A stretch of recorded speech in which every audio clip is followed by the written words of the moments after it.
এবার আসুন আমরা 4 নম্বরে চলে যাই। আল্লাহ পাক রব্বুল আলামিন বলেছেন, আল্লাহ পাক রব্বুল আলামিন বলেছেন, বান্দারে তুমি যদি আমার প্রিয় বান্দা হতে চাও, 4 নম্বরে একটা গুণ তোমাকে অর্জন করতে হবে। আমার প্রিয় বান্দা যারা হবে তাদেরকে 4 নম্বরে একটা গুণ অর্জন করতে হবে। আল্লাহ পাক রব্বুল আলামিন বলেছেন, ওয়াল্লাযীনা ইয়াকুলুনা রব্বানা ইসরিফ আন্না আযাবা জাহান্নাম ইন্না আযাবাহা কানা গরামা। আল্লাহ তাআলা বলছেন, আল্লাযীনা ইয়াকুলুনা, তারা হবে আমার বান্দা যারা বলে রব্বানা ইসরিফ আন্না আযাবা জাহান্নাম, হে আল্লাহ আমি তোমার গোলাম, আমি তোমার বান্দা, মালিক রে তুমি জাহান্নামের আগুনকে আমার জন্য হারাম করে দাও। ভাই সব, আমি আপনাদের কাছে জিজ্ঞাসা করতে চাই, আমরা এখানে যারা আছি, জাহান্নামের আগুনের যে শাস্তি, এই শাস্তি ভোগ করার ক্ষমতা কি আমাদের আছে? আমাদের আছে? আমি আপনাদেরকে একটু বলতে চাই, আমাদের ঘর থেকে যখন বিদ্যুৎ চলে যায় তখন আমরা লম্বা সাদা একটা জিনিস জ্বালাই, এটার নাম কি? মোমবাতি। কি বলুন তো? মোমবাতি। এই মোমবাতি যখন আমরা জ্বালাই তখন আমি একটা ভাইকে জিজ্ঞাসা করতে চাই, একটা ভাই যদি থাকেন, বাবারা যদি থাকেন, হাত উঁচু করবেন যে মোমবাতি যখন জ্বালানো হয়, এই যে আগুন জ্বলে, এই আগুনের উপরে আপনার একটা আঙ্গুলকে মাত্র 30 মিনিট রাখবেন। আছে কেউ? কেউ পারা যাবে? 30 মিনিট বাদ 10 মিনিট রাখা যাবে? 5 মিনিট রাখা যাবে? যাবে না। এবার বলেন, জাহান্নামের আগুনের তেজ বেশি নাকি দুনিয়ার এই আগুনের তেজ বেশি? হ্যাঁ বলেন বলেন। হাদিসের মধ্যে এসেছে, হযরত আব্দুল্লাহ ইবনে আব্বাস রাদিয়াল্লাহু তাআলা থেকে বর্ণিত হাদিস, তিনি বলেছেন, জাহান্নামের আগুন তো অনেক তেজওয়ালা। দুনিয়ার মানুষেরা, দুনিয়ার যে আগুনের উপর তোমাদেরকে হাত দেওয়ার তোমার ক্ষমতা নাই, ওই আগুনের তেজ তো তোমরা মনে করো সামান্য তেজ। জানো কি, আল্লাহ পাক রব্বুল আলামিন দুনিয়ার ওই আগুনটাকে পানি দিয়া 2 থেকে 3 বার এই আগুনটাকে তিনি বারবার ভস্ম করার জন্য, তার তেজ কমানোর জন্য ধুয়েছেন। আগুনকে ধুয়েছেন কে? আল্লাহ পাক। এর কারণে আগুনের তেজ কমেছে, আর কমার কারণে দুনিয়ার মধ্যে ওই আগুনটাকে তোমরা জ্বালাতে পারো, ওই আগুনের ব্যবহার তোমরা করতে পারো। আল্লাহ পাক রব্বুল আলামিন যদি এমন ব্যবস্থা করে না করতেন, দুনিয়ার মধ্যে কিন্তু তোমরা ওই আগুনটাকে আর ব্যবহার করতে পারতাম না। প্রিয় হাজিরিন, এটা হলো দুনিয়ার আগুনের হিসাব। আর আল্লাহ পাক রব্বুল আলামিন বলেন, বান্দারে আমি আল্লাহ পাক রব্বুল আলামিনের পক্ষ থেকে জাহান্নামের মধ্যে তোমাদের জন্য যে আগুনটা রাখা হয়েছে, এটা হলো আমি আল্লাহর আগুন, নারুল্লাহিল মুকাদা আল্লাতী তাত্তালিউ আলাল আফইদা। এটা হলো আমার আগুন, জাহান্নামের আগুন হলো আমার পক্ষ থেকে শাস্তি দেওয়ার আগুন। যে আগুন যদি একবার তোমার শরীরকে জ্বালিয়ে দেয়, তোমার শরীরের ভিতরে যা কিছু আছে সব কিছু পুড়িয়ে পুড়িয়ে ভস্ম করে দিবে। সহ্য করা যাবে? সহ্য করা যাবে? যাবে না। হাদিসের মধ্যে এসেছে, হযরত আবু হুরায়রা রাদিয়াল্লাহু তাআলা আনহু থেকে বর্ণিত হাদিস, তিনি বলেছেন, নবী করিম সাল্লাল্লাহু আলাইহি ওয়াসাল্লাম বলেছেন, জাহান্নামের যে আগুন, উকিদা আলান নার আলফা সানাতিন হাত্তা আহমাররাত, জাহান্নামের যে আগুন, এই আগুনকে প্রথমে 1000 বছর জ্বালানো হয়েছে। হাদিস বলছি, সই হাদিস। এই আগুনকে 1000 বছর জ্বালানো হয়েছে। 1000 বছর জ্বালানোর পর হাত্তা আহমাররাত, এই আগুন হয়েছে লাল। কি হয়েছে? লাল বর্ণ হয়েছে। নবীজি আমার বলেন, সুম্মা উকিদা আলাইহা আলফা সানাতিন হাত্তা বিয়াদ্দাত, এরপরে আরো 1000 বছর এই আগুনকে জ্বালানো হয়েছে, তখন এই আগুনের রং হয়েছে সাদা। আগ হয়েছে কি? লাল, তারপরে হচ্ছে কি সাদা। নবীজি আমার বলেন সুম্মা উকিদাত আলাইকা আলফা সানাতিন হাত্তা সুওয়াদ্দাত ফাহিয়া সাউদাউ মুসলিমা। এরপরে আরো 1000 বছর এই আগুনকে জ্বালানো হয়েছে, তারপরে এই আগুনের রং হয়েছে ঘোরতর কালো। আগ হয়েছিল কি লাল, তারপরে হয়েছে কি সাদা, তারপরে কি হয়েছে? প্রত্যেকবার কতদিন জ্বালানো হয়েছে? কতদিন? 1000 বছর। প্রিয় হাজিরিন, এই আগুন কেমন ভাবে জ্বালাতে জ্বালাতে কালো বর্ণ করা হয়েছে। হাশরের ময়দানে আল্লাহ পাক রব্বুল আলামিন যখন বান্দাকে ডাকবেন, হে বান্দা আসো হিসাব নিকাশটা আমার কাছে দিয়ে দাও। আজকের এই দিনে আল্লাহ পাকের পক্ষ থেকে গুণগুলো অর্জনের মাধ্যমে আল্লাহ পাক রব্বুল আলামিনের প্রিয় বান্দা যদি আমরা হতে না পারি, আমাদের জীবনটা যদি বদাবলে ভরপুর হয়ে যায়, হাশরের ময়দানে যখন আমাদেরকে উঠানো হবে আর আমল নামাগুলো যখন আমাদের বাম হাতে চলে আসবে, তখন আল্লাহ পাকের পক্ষ থেকে বান্দাকে আলাদা করা হয়ে যাবে। এক পক্ষ থাকবে ডান দিকে আর এক পক্ষ থাকবে বাম দিকে। আজকে যদি আমি বাম দিকের দলভুক্ত হয়ে যাই, আল্লাহর বিধানটা যদি মানতে না পারি, রাসূলের আদর্শ মোতাবেক আমার জীবনটাকে যদি আমি পরিচালনা করতে না পারি, সহজভাবে বুঝতেই পারি সেদিন আল্লাহ পাক কিন্তু আমাদেরকে বাম দিকের পক্ষে ফেলে দিবেন।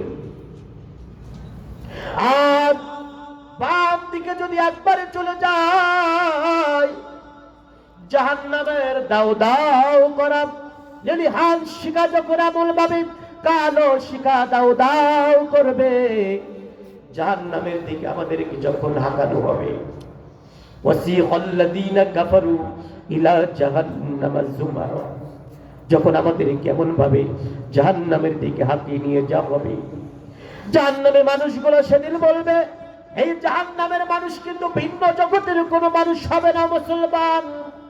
সেটি আমি আব্দুর রহিম হয়ে যেতে পারি যদি আমি বিধান না মানি, আপনি আব্দুল করিম হয়ে যেতে পারেন, আপনি আব্দুল জব্বার হয়ে যেতে পারেন, যদি কিনা আপনি নামাজটা না পড়েন, যদি কিনা আপনি নবীর আদর্শ না মানেন, যদি কিনা আপনি আল্লাহ পাক রব্বুল আলামিনের বিধানটা না মেনে যেতে পারেন, হাঁকি নিয়ে যা হবে, হাঁকি নিয়ে যা হবে। এক পর্যায়ে 1000 বছর এমন ভাবে পার হয়ে যাবে, আর জাহান্নামের অগ্নি শিখার দিকে বান্দাকে যখন ডাকা হবে, এমন জাহান্নামের গর্জন শুনে বান্দারা জাহান্নামীরা বারবার আফসোস করবে। আর এক পর্যায়ে জাহান্নামের প্রহরী মালিকের কাছে চলে যাবে, মালিকের কাছে গিয়ে বলবে, ও মালিক, ও মালিক, ওয়ানাদাউ ইয়া মালিক লিয়াকুদি আলাইনা রাব্বুক। ও জাহান্নামের প্রহরী দায়িত্বশীল মালিক, তোমার কাছে বলছি, আমরা তো হাসরের ময়দানটা বড় কঠিন দেখছি, দাউ দাউ করে আগুন তৈরি চলছে, আমাদের আমল নামা তো ভালো হয় নাই, দুনিয়ায় থাকা অবস্থায় জিন্দেগিটা সুন্দর করে চলতে পারি না, চালাতে পারি না। সুতরাং তোমার কাছে বলি, আল্লাহ পাক রব্বুল আলামিনের কাছে আমাদের পক্ষে একটু আবেদন করো, তিনি যেন আমাদেরকে মাফ করে দেন। হাদিসের মধ্যে এসেছে, যখন হাসুরবাসী অপরাধী আমরা এমন ভাবে বলবো, মালিক কিন্তু প্রথম ভাগেই তাৎক্ষণিকভাবে সাথে সাথে জবাব দিবে না। হাদিসের মধ্যে এসেছে, মালিকের পক্ষ থেকে মুহাম্মাদের লোকজনদের ভিতর থেকে, সাহাবীদের ভিতর থেকে আমি অন্তত একজনকে হত্যা করা ছাড়া আমি ভাত খাবো না অথবা বাড়ির মধ্যে ফিরবো না। প্রিয় হাজিরিন, আমাদের নামাজটা কেমন হওয়া দরকার সেই মর্মে হাদিসের বর্ণনা। আমার ভাইরা, নবীজি সাল্লাল্লাহু আলাইহি ওয়াসাল্লাম তার কান পর্যন্ত এমন খবর যখন পৌঁছে গেল, নবীর সাহাবীদের ভিতর থেকে কাউকে না কাউকে সে হত্যা করবে। নবীজির কান পর্যন্ত যখন পৌঁছে গেছে সংবাদ, নবীজি আমার সাহাবীদেরকে বলতেছেন, ও আমার সাহাবীরা, সংবাদ তো এমন হয়েছে, অমুক ব্যক্তি যে মহিলাকে আমরা হত্যা করেছি, কতল করেছি, ওই মহিলার স্বামী সে পণ করেছে, সে শপথ গ্রহণ করেছে আমাদের কাউকে না কাউকে সে হত্যা করবে। যে কোনো মুহূর্তে আমাদের এই উপত্যকায় যে কোনো মুহূর্তে ওই ব্যক্তি হাজির হয়ে যেতে পারে, আমাদের কাউকে যে কোনো মুহূর্তে হত্যা করতে পারে। সুতরাং আমরা স্বাভাবিকভাবে থাকলে হবে না, তোমাদের ভিতর থেকে 2 জন পাহারাদার এই মুহূর্তে আমার দরকার। পাহারাদার কয়জন লাগবে? 2 জন। এখন আমরা জানি, যদিও আজকে আমরা নবীর পক্ষ থেকে যে বিধানগুলো আমাদের জন্য আছে, নবীর পক্ষ থেকে যে আদর্শগুলো বাস্তবায়ন করার জন্য আমাদের কাছে আছে, আমরা যেটা একটু সুবিধাজনক সেটা মেনে নেই, যেটা একটু কঠিন হয়ে যায় সেটা আমরা মানতে পারি না। কিন্তু সাহাবীদের জীবনের ক্ষেত্রে ছিল সম্পূর্ণ তার বিপরীত।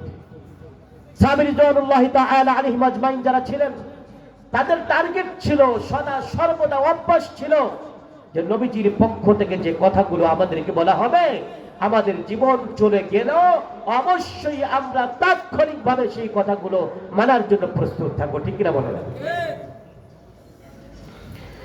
নবীজি আমার সাহাবীদেরকে বললেন, ও আমার সাহাবীরা, শুনেছি আমাদের ভিতর থেকে কাউকে না কাউকে ওই পুরুষ হত্যা করবে। এখন তো পাহারাদার প্রয়োজন, রাত প্রায় ঘনিয়ে আসছে, তোমাদের ভিতর থেকে এই মুহূর্তে 2 জন ব্যক্তিকে প্রয়োজন পাহারাদার হিসাবে। নবীজি এই কথা বলতে দেরি, কিন্তু 2 জন সাহাবী হাত উঁচু করতে দেরি হয় নাই। একজন আনসার সাহাবী আর একজন মুহাজির সাহাবী। এই 2 জন সাহাবী দাঁড়িয়ে গেলেন, জলদি করে হাত উঁচু করলেন, আল্লাহর নবীর উদ্দেশ্যে বললেন, ইয়া রাসূলুল্লাহ, ইয়া হাবিবাল্লাহ, নবীজি আপনি যা বলবেন এই মুহূর্তে আমরা তাই শুনবো। কিভাবে কোথায় দাঁড়াতে হবে, কিভাবে আমাদের কি পাহারা দিতে হবে, আপনি দয়া করে বলুন, আমরা মানতে প্রস্তুত রয়েছি।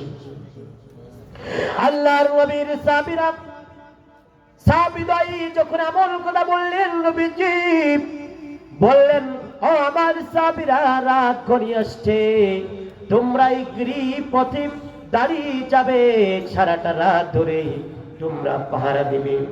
যদি দেখো কোন শত্রু আমাদের বিরুদ্ধে ষড়যন্ত্র করার জন্য এসেছে, আমাদেরকে হত্যা করার জন্য এসেছে, সাথে সাথে আমাদেরকে অবহিত করবে, সাথে সাথে আমাদেরকে জানাবে। নবীজি সাল্লাল্লাহু আলাইহি সাল্লাম এই কথা বলে দায়িত্ব ভাগ করে দিলেন, বন্টন করে দিলেন। দায়িত্ব তারা গ্রহণ করলেন। সাহাবীরা চার খাওয়া দাওয়া করে নবীর কথা অনুযায়ী তারা ঘুমিয়ে পড়লেন। 2 জন সাহাবীর দায়িত্ব পড়ে গেল পাহারা দেওয়ার জন্য। তারা 2 জন পাহারা দিতে শুরু করে দিলেন। খুব খেয়াল করে শুনেন, গুরুত্বপূর্ণ হাদিস। নবীজি সাল্লাল্লাহু আলাইহি সাল্লামের পক্ষ থেকে বলা সেই দায়িত্ব পালন করতেছেন। 2 জন সাহাবীর দায়িত্ব শুরু হয়েছে। এক পর্যায়ে 2 জন সাহাবী যখন বসে আছেন বা দাঁড়িয়ে আছেন, দায়িত্ব পালন করেছেন, তাদের মাথার মধ্যে ঢুকলো যে আমরা 2 জন আছি, রাত তো গভীর হয়েছে, এমন অবস্থায় আমরা কেন শুধু শুধু বসে থাকবো? এমন ভাবে বসে থাকার দরকার নাই। তারা 2 জন সলা পরামর্শ করেছে, ভাই 2 জন শুধু শুধু বসে থাকার দরকার নাই। আমরা মনে করেছি আমরা একজন ঘুমাবো আর একজন দায়িত্ব পালন করব। শিফট ওয়ারি সময় ভাগ করে, আবার যখন একজনের ঘুম হয়ে যাবে আর একজন দায়িত্ব পালন করবে আর একজন ঘুমাবে। এভাবে তাদের মধ্যে আলোচনা ফাইনাল হলো। আগে আনসার সাহাবী তিনি বললেন, ভাই আমি আগে দায়িত্ব পালন করব, আপনি ঘুমান। যেই কথা সেই কাজ শুরু হয়ে গেল, দায়িত্ব পালন। আনসার সাহাবী দায়িত্ব পালন করতে শুরু করলেন, আর মুহাজির সাহাবী ঘুমিয়ে পড়লেন।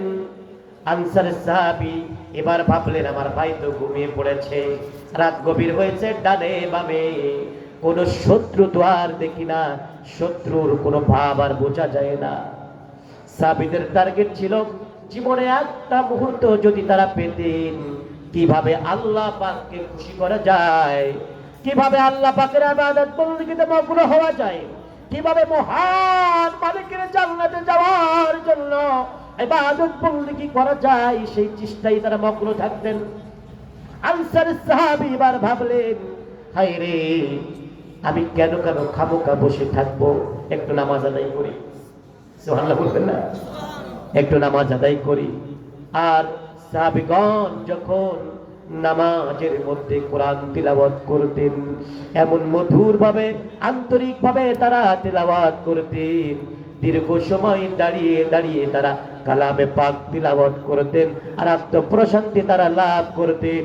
আল্লাহ পাক রব্বুল আলামিনকে তারা খুশি করতেন। বলি সুবহানাল্লাহ। আমরা তো অনেক সময় চেষ্টা করি, নামাজে দাঁড়িয়েছি, নামাজ যখন পড়তে হবে পড়লাম, সব থেকে ছোট্ট সূরা কোথায় আছে সেটা খুঁজে খুঁজে আমরা ছোট্ট ছোট্ট সূরা, ছোট্ট ছোট্ট আয়াত আমরা তিলাওয়াত করার চেষ্টা করি, ঠিক না বলেন? ওই যে তারাবি পড়াই তো, খতম তারাবি, আমি 98 সাল থেকে আলহামদুলিল্লাহ খতম তারাবি পড়াচ্ছি, চলমান রয়েছে। তো আমরা কয় হাফেজ বসে আছি, একদিন বলছে, ভাই আপনি আজকে আপনাকে তো বেতের নামাজ পড়াতে হবে, তো আপনি কোন সূরা পড়বেন? বলছে, ভাই কষ্ট হয়ে যায় তারাবি পড়াতে। ঠিক আছে, আয়াত ছোট ছোট আয়াত আমার জানা আছে। কোন আয়াত পড়বেন আপনি? উনি বলতেছে যে সূরাতুল মুদাথথিরের মধ্যে কয়েকটা আয়াত আছে, আপনারা জানেন যারা হাফেজ আছে, সুম্মা নাজার সুম্মা আবাসা বাসার সুম্মা আকবার ইস্তাকবার আল্লাহু আকবার। বুঝছেন? তো এই যে সব থেকে ছোট্ট ছোট্ট সূরা কোথায় আছে, ছোট্ট ছোট্ট সব থেকে আয়াত কোথায় আছে, এগুলো আমরা খুঁজে নামাজ আদায় করার চেষ্টা করি। আর সাহাবীদের জীবনের মধ্যে ব্যতিক্রম অবস্থা ছিল। আল্লাহর নবীর সাহাবী, আনসার সাহাবী, তিনি ভাবলেন যে বসে থেকে লাভ নাই, একটু নামাজ পড়ে নেই, আল্লাহ পাককে ডাকি। গভীর রাত যখন হয়েছে তিনি নামাজটা শুরু করে দিয়েছেন। নামাজের মধ্যে আল্লাহ পাক রব্বুল আলামিনের কালামে পাক এমন ভাবে তিনি তিলাওয়াত করতে শুরু করেছেন, দীর্ঘ কিয়াম, দীর্ঘ লম্বা তিলাওয়াত তিনি শুরু করে দিয়েছেন। আর শত্রুপক্ষ জানতো নবীর সাহাবীরা কোরআনকে এত ভালোবাসে, তারা যখন কোরআন তিলাওয়াত করে সহজে তারা কোরআন তিলাওয়াত ছেড়ে দেয় না। ওই শত্রু মনে করলো, কাফের মনে করলো, এটাই তো আমার সুবর্ণ সুযোগ, নবীর সাহাবী যখন নামাজে দাঁড়িয়েছে সহজে নামাজ ছাড়বে না, এখনই তো তাকে আক্রমণ করা যাবে। বলেন নাউজুবিল্লাহ। সত্যি তার দিকে তীর নিক্ষেপ করতে শুরু করেছে। হাদিসের মধ্যে এসেছে, প্রথম তীর যখন নিক্ষেপ করেছে একটা তীর বিদ্ধ হয়েছে তার শরীরে, তিনি নামাজটা ছেড়ে দেন নাই। দ্বিতীয়বার আবার যখন তীর দিয়ে আক্রমণ করেছে, তীর ছুঁড়েছে যখন, দ্বিতীয় তীর ছোড়ার পরও বিদ্ধ হয়েছে শরীরে, কিন্তু নামাজ ছেড়ে দেন নাই। এইভাবে 1 নয় 2 নয় 3 নাম্বার তীর তার শরীরের দিকে ছুঁড়েছে, সেটাও বিদ্ধ হয়েছে। সাহাবী, আনসার সাহাবী, তিনি এবার নামাজের তিলাওয়াত কে খাটো শেষ করে দিয়েছেন। এক পর্যায়ে দ্রুততার সাথে নামাজটা শেষ করেছেন।